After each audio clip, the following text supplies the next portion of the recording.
vais vous présenter aujourd'hui notamment quelques stratégies d'action qu'on a au sein de Santé publique France sur la limitation de l'exposition au sucre. Donc on reparlera en effet du Nutri-Score, de l'exposition à la publicité et aussi en termes de développement durable, comme c'est le sujet de ce colloque.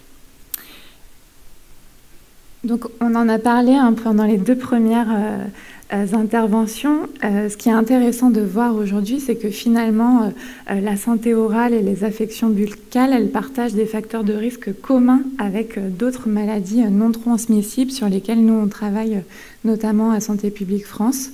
Donc, il y a notamment l'effet de la consommation de sucre et plus précisément des sucres ajoutés sur la prévalence des caries, et qui sont partagés avec des maladies non transmissibles comme le surpoids, l'obésité ou le diabète. Et donc on en a parlé aussi dans la présentation précédente, les déterminants de cette santé orale et de ces autres maladies non transmissibles, ils sont à la fois environnementaux, systémiques, il y a aussi des déterminants sociaux et des déterminants commerciaux qui vont influencer finalement nos comportements au jour le jour et ensuite notre santé. Donc si on regarde, moi je suis moins experte de la santé orale, mais du coup je me suis intéressée à tous les déterminants de cette santé orale. Et ce qui est très intéressant, c'est que finalement, les stratégies et les enjeux, ils sont vraiment similaires à nous, notre modèle d'action sur l'obésité. On retrouve, on en a parlé, des déterminants structurels, donc en lien avec la politique, l'environnement, finalement à quel type de nourriture je vais pouvoir avoir accès, des déterminants intermédiaires avec des caractéristiques individuelles comme la classe sociale, les revenus, etc. Des déterminants plus proches, avec notamment les comportements, et on retrouve ici des déterminants sur lesquels nous on agit au sein de mon unité, donc l'alimentation, l'activité physique, mais on retrouve aussi des déterminants dont on a parlé avant, qui est la consommation d'alcool, le tabac. Et tout ça, ça va contribuer finalement à une santé orale. Et en bas, en jaune, vous avez tous les déterminants commerciaux, et on va en reparler avec l'influence des médias, finalement, la publicité, etc., qui vont potentiellement encourager la consommation de sucre et donc détériorer la santé orale.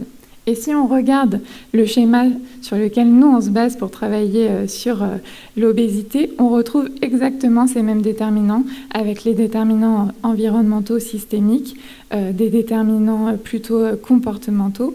Et donc nous, finalement, on retrouve d'ailleurs le schéma qui a été présenté par le docteur Varenne au début avec l'ampleur de l'effet sur la population, le coût-efficacité, mais aussi la difficulté à mettre en œuvre des actions sur les environnements. On voit que c'est celles qui vont potentiellement avoir le plus d'effet sur la population, mais on sait que c'est aussi celles qui sont les plus difficiles à mettre en œuvre. Et nous aussi, on a des programmes de promotion de la santé et de marketing social. Et en fin de chaîne, on va plutôt être sur le soin, dont on en parlait aussi, les médicaments, la chirurgie. Donc moi, pendant cette présentation, je vous propose de vous donner en fait quelques actions qu'on mène à Santé publique France ou qui sont menées en France plus largement pour promouvoir une santé durable, à la fois pour limiter cette exposition au sucre dont on sait qu'elle va impacter la santé orale, et aussi comment on fait pour promouvoir des comportements durables. Donc je vais déjà commencer par une de nos actions qui est sur la formulation des recommandations alimentaires, qui est plutôt là sur les aspects comportementaux. Et donc, on en parlait dans la présentation précédente, c'est toujours important d'avoir en tête cet effet de balance du fait qu'on va donner des messages à des individus, mais qui sont dans un environnement où potentiellement les messages peuvent être contre-productifs. Donc on essaie aussi de plus en plus de le prendre en compte, nous, dans nos communications à Santé publique France. Donc récemment, il y a eu un retravail des recommandations alimentaires pour les adultes qui ont été publiées en 2019. Et donc, cette notion finalement d'alimentation durable, elle a été de plus en plus prise en compte. Donc, à quel niveau? D'abord, on fait la promotion des aliments de saison et des aliments produits localement et des aliments bio. Après, voilà, on sait qu'au niveau de l'environnement et de l'offre alimentaire, ça va être parfois, notamment pour le bio, des produits qui sont plus chers. Donc on essaie toujours de prendre en compte dans nos messages ces éléments en disant, voilà, si c'est possible, essayez de privilégier ces aliments et de donner des conseils. Donc là, j'ai mis des exemples d'articles qu'on diffuse sur notre site internet mangerbouger.fr en expliquant pourquoi manger plus durable, ce n'est pas forcément plus cher, et comment faire finalement pour manger de façon plus durable sans en payer un prix fort.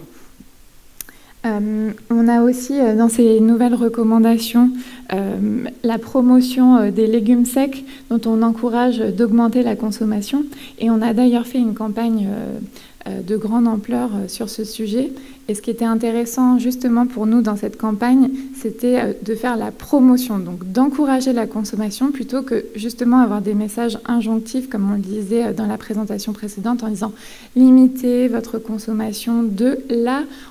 On encourageait les gens à consommer des produits qui sont des produits aussi qui sont peu chers, donc justement ça limite les inégalités sociales de santé. Et on met en avant aussi le fait qu'on peut utiliser les légumes secs pour finalement réduire sa consommation de viande rouge. Donc on y gagne aussi parce que c'est moins cher. Et en plus, en limitant sa consommation de viande rouge, on agit encore pour l'environnement parce qu'on sait que voilà, la viande rouge, ça a un impact environnemental fort. Et donc dans ces campagnes, justement aussi pour essayer d'avoir un ton positif, on prenait en compte la difficulté parfois qu'on peut avoir de changer ses pratiques alimentaires, et donc on encourageait de changer progressivement. Donc le slogan de la campagne, c'était commencer par améliorer un plat que vous aimez déjà, commencer par manger un peu de légumes secs. Donc on ne donne plus en fait dans nos recommandations de fréquence de consommation, parce qu'on sait que parfois pour les gens c'est difficile à atteindre quand on leur dit manger au moins 5 fruits et légumes par jour. Les gens le savent. Maintenant tout le monde quasiment connaît ce nombre de 5, mais finalement ils ont du mal à l'adopter dans leur quotidien. Donc l'idée maintenant c'est de dire on augmente, on donne ce repère d'augmenter, mais sans dire une fréquence exacte de consommation pour encourager les gens à changer petit à petit, pas à pas. Donc sur la viande rouge, j'en ai parlé, il y a cette consommation de réduire qui s'inscrit aussi dans cette logique de développement durable. Notamment, on donne le conseil sur le site de pouvoir remplacer aussi ces apports par des légumes secs. Et enfin, plus spécifiquement là, sur la consommation de sucre, on a la réduction dans nos recommandations des produits sucrés et des boissons sucrées, en sachant qu'avant, les jus de fruits comptaient comme une portion de fruits et légumes à hauteur d'1 fois par jour. Et maintenant, ces jus de fruits sont vraiment considérés comme des boissons sucrées. Donc on recommande de limiter la consommation maximum à 1 verre par jour pour les consommateurs, mais en tout cas, on ne les considère plus comme une portion de fruits et légumes. Donc ça, c'est ce qui était pour les actions qu'on peut avoir au niveau individuel. Pour les actions plutôt au niveau environnemental, sachant que le Nutri-Score est un peu à cheval quand même sur ces deux aspects, désolée, j'ai des... mais j'y reviendrai. Et aussi au niveau environnemental, il y a cette notion, cette mesure qui est la taxe sur le sucre qu'on ne met pas en œuvre directement à Santé publique France, mais je vais revenir aussi rapidement dessus.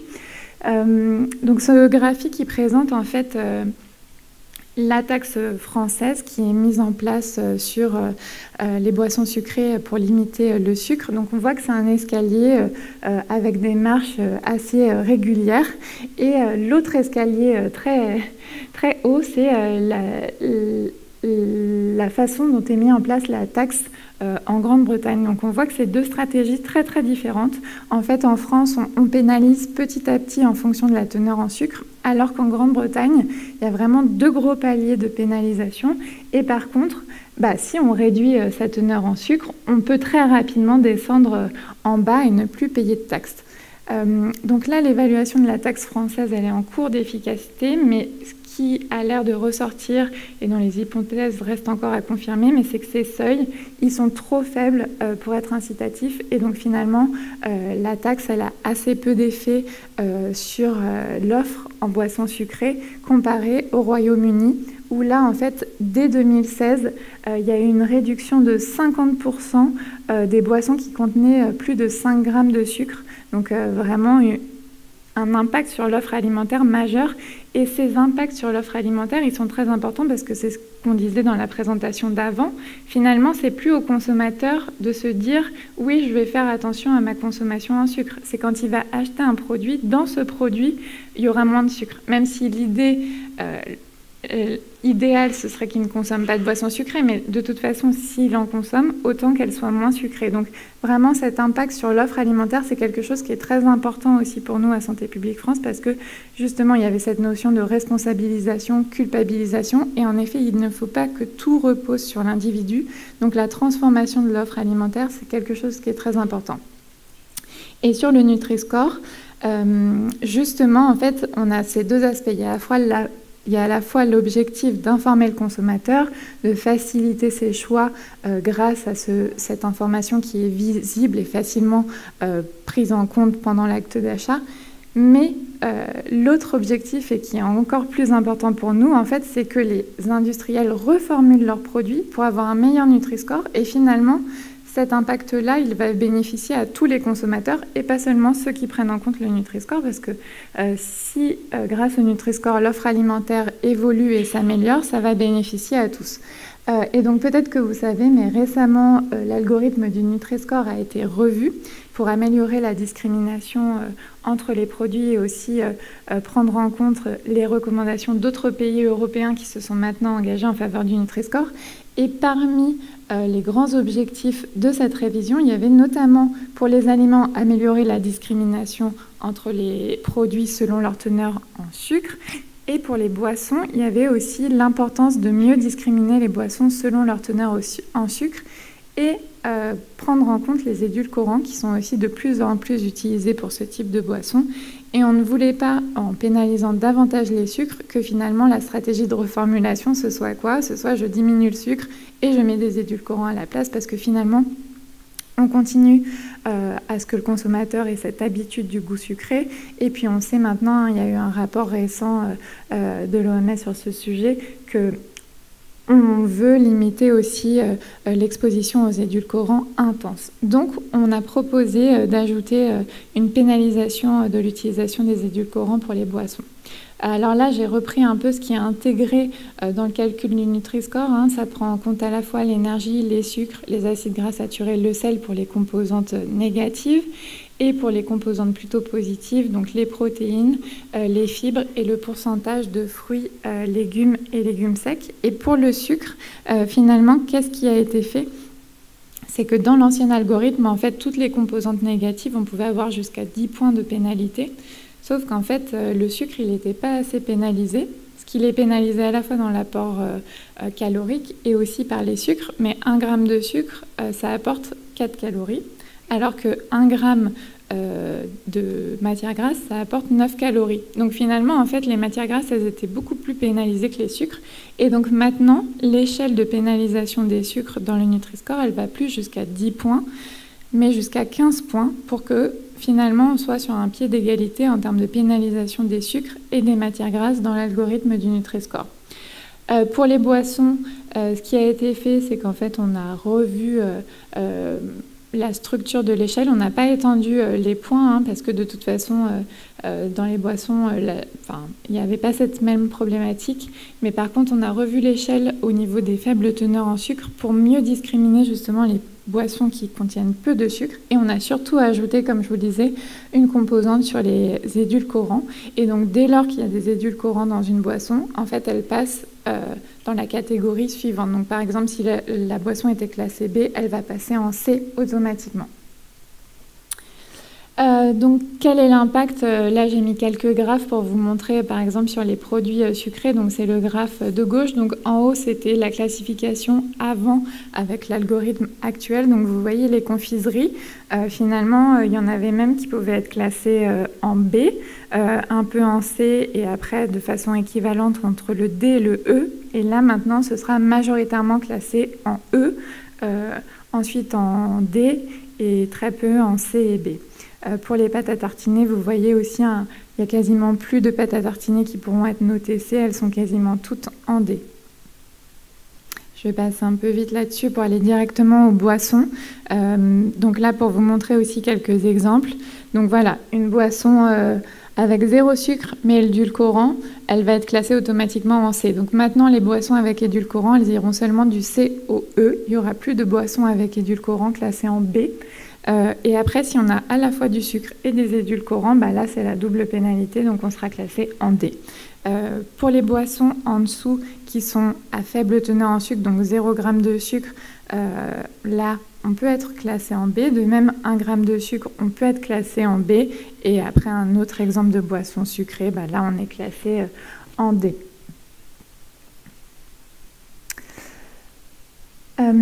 Et donc mon dernier point, là encore, c'est une mesure plutôt sur l'environnement, parce qu'en effet, c'est bien de dire aux gens de limiter la consommation de sucre, mais quand on voit tout le temps des images qui font la promotion des produits sucrés, c'est vrai que ça va un peu à l'inverse des recommandations de santé publique, et donc ça crée des difficultés chez les consommateurs. Donc à Santé publique France, on a récemment publié un avis, un rapport scientifique sur l'exposition au marketing alimentaire chez les jeunes.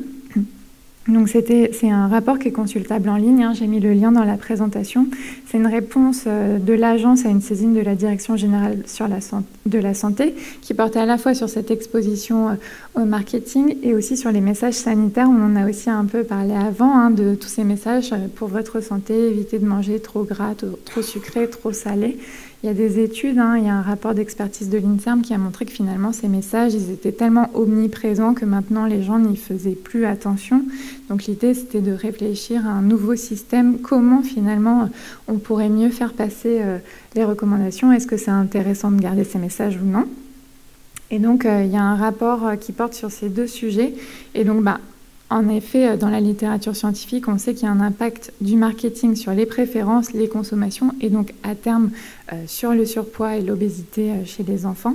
Et donc dans ce rapport, Santé publique France préconise en conséquence aussi à la suite de résultats d'études que je vais vous présenter ensuite, d'encadrer le marketing alimentaire, notamment en encadrant la publicité pour les produits de plus faible qualité nutritionnelle.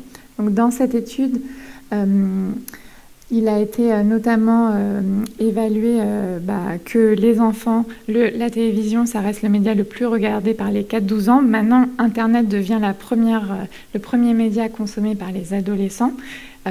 Mais on a beaucoup plus de mal en fait à suivre les publicités qui sont diffusées sur Internet. Donc ça, c'est un réel problème. Là, le rapport, il ne porte que sur la télévision parce que c'est des données auxquelles on a accès. Si on s'intéresse à la publicité qui est encadrée dans le cadre des programmes télévisés jeunesse, on se rend compte que finalement, c'est moins de 0,5% des programmes vus par les enfants. Donc finalement, cet encadrement, il est quasi inutile. Finalement, la tranche horaire où vraiment les enfants et les adolescents sont exposés, c'est la tranche de 19-22 heures. Donc il y a plus de 20% d'entre eux qui sont devant la télé à cette heure-là. Et en fait, c'est l'une des tranches horaires pendant laquelle le plus gros volume de publicité est diffusé. Et si on regarde les investissements publicitaires et qu'on regarde les produits alimentaires qui sont mis en avant dans ces publicités et qu'on calcule leur Nutri-Score, on se rend compte que pour 48% d'entre eux, c'est des produits de Nutri-Score D et E. Et donc on voit bien sur ce graphe, sur le dernier histogramme, la tranche horaire entre 19 et 22 heures où on a plus de 20% des enfants et des adolescents qui sont devant la télé, on a environ 50% en fait des publicités qui sont Nutri-Score D et E. Et si on regarde l'évolution entre 2015 et 2018, il n'y a quasiment pas d'évolution. Et donc c'est pour ça qu'à Santé publique France, on préconise un encadrement de la publicité, parce qu'on voit que si finalement on s'appuie sur un engagement volontaire des marques, il n'y a pas d'effet sur l'exposition à la publicité aux produits de mauvaise qualité nutritionnelle. Voilà, merci.